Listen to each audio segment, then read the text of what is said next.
Olá pessoal, tudo bem? No vídeo de hoje vamos falar de uma questão muito polêmica e que gera uma grande dúvida entre os sócios de uma sociedade diante aí das exigências tributárias da Receita Federal. Como sócio, eu tenho obrigação de receber Prolabore? É obrigatório a retirada Prolabore dentro da minha empresa?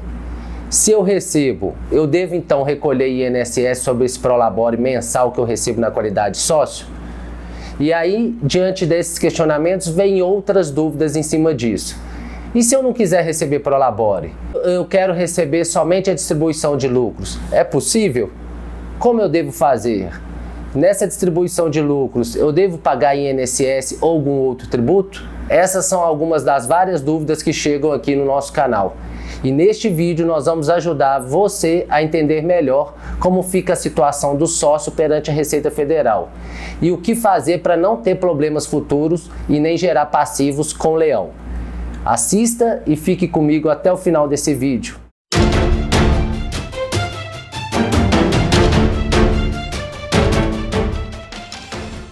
Olá pessoal, espero que você e a sua família estejam bem. Para quem não me conhece, eu sou Matheus Bonacossi, professor e educador jurídico. Me siga aqui nas redes sociais e acompanhe também todos os vídeos do nosso canal para você ficar por dentro do mundo empresarial. No vídeo de hoje, nós vamos falar de uma questão polêmica que gera várias dúvidas entre os sócios, empresários e outras pessoas que prestam serviço a alguma entidade privada. O que eu vou falar aqui será direcionado à situação dos sócios dentro de uma sociedade empresária, cujo objeto é empresarial, ou até dentro de uma sociedade simples, cujo objeto é uma atividade intelectual, artística, literária, por exemplo, uma sociedade médico, contador, advogado.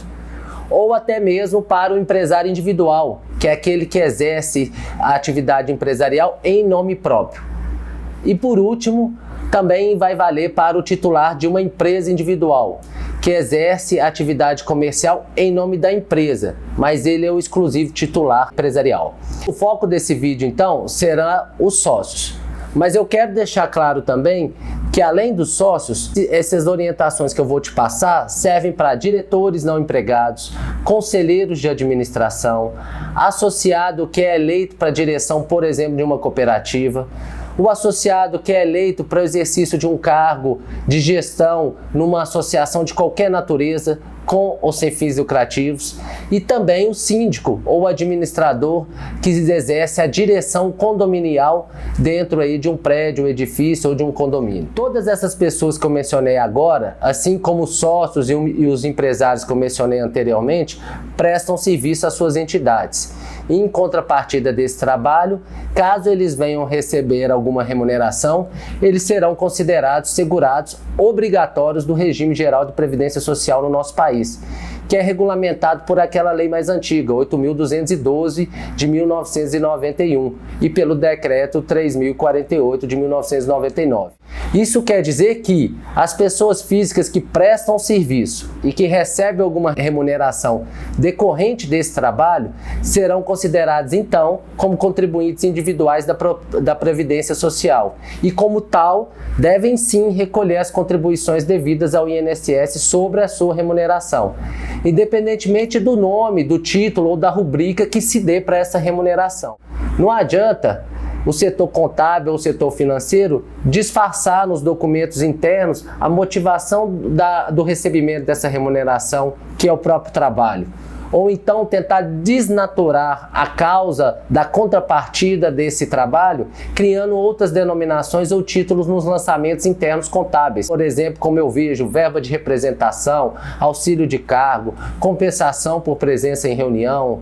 Se você fizer isso, cuidado! Você pode estar criando um passivo tributário e previdenciário aí na sua empresa, associação, cooperativa, condomínio, que vai te dar dor de cabeça no futuro. Mas voltando então ao caso dos sócios, empresários individuais e titulares de empresa, que vai ser então o foco do nosso vídeo. Como funciona? A questão sobre a incidência ou não da contribuição previdenciária, que é o INSS, que a gente fala vulgarmente, que fica a cargo da empresa e do sócio, diz respeito a uma questão muito direta e simples. A pessoa física recebe remuneração que é decorrente de um trabalho que ela presta? Se é, e para verificar se devemos ou não recolher, basta analisar duas condições. A primeira condição é uma pessoa física que exerce então uma atividade, um trabalho. E a segunda condição, essa atividade é remunerada? Existe então essa contrapartida que a pessoa física aufere para que ela depois tenha então capacidade contributiva de contribuir com o regime geral de previdência social?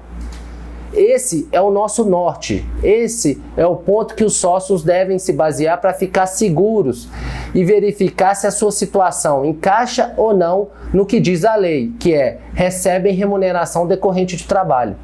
É isso que torna uma pessoa física como assegurada obrigatória do regime geral de previdência social. Por consequência, se esse sócio, empresário ou titular da empresa não prestar serviço a essa empresa ou sociedade, ele não se enquadra nas hipóteses legais. E se a atividade dele não for remunerada, então ele foge da definição legal e, consequentemente, não é um contribuinte obrigatório. Porque, eventualmente, o sócio pode exercer algum cargo de administrador de forma colaborativa, efetivamente gratuita, sem ter que retirar nada por mês ou numa determinada periodicidade. Aí vai restar afastado daquelas duas condições que eu disse inicialmente. E vai deixar de ser obrigatório o recolhimento das contribuições, seja a cargo da empresa ou seja a cargo, então, da pessoa física. Mas aí vocês me perguntam, Matheus, tá bom, eu posso ou não posso ter prolabore? A empresa fica obrigada por lei a pagar um prolabore e eu sou obrigada por lei a receber um prolabore?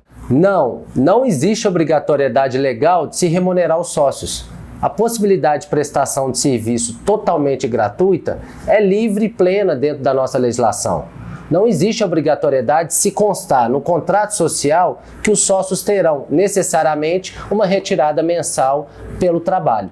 O que não pode é o sócio, de fato, na prática, retirar um valor de prolabore, muitas das vezes que é fixo e mensal, que configura uma autêntica remuneração, contrapartida pelo seu trabalho, porque justamente independe do resultado da empresa ou da lucratividade do período, mas na hora de declarar esse valor, essa receita mensal, ele burla essa situação e aponta nos registros internos da empresa e nos documentos contábeis que tal valor foi recebido dentro de uma rubrica denominada distribuição de lucros. Ou seja, o valor do trabalho foi recebido como uma retirada de lucros adiantado mensalmente ou dentro até de outra periodicidade que está acordada entre os sócios. Mas o que é pior, muitas das vezes essa parcela de prolabore vem dentro dessa rubrica de distribuição de lucros e aglutinada, ou seja, em conjunto com outros rendimentos que sim fizeram realmente parte da repartição do lucro da empresa e estão corretamente lançados e apurados no resultado empresarial. Só que se isso acontecer, a Receita Federal vai considerar todo o valor lançado de forma indevida dentro da conta de distribuição de lucro como uma remuneração paga a qualquer título pelo trabalho, conforme o regulamento do imposto de renda. As contribuições de INSS serão devidas sobre todo o valor aglutinado justamente pela falta de discriminação e separação das duas receitas. Por isso, inclusive, é imprescindível que haja sim a discriminação das receitas caso exista prolabore a ser pago pelos sócios, para que a distribuição de lucro não se confunda com essa verba.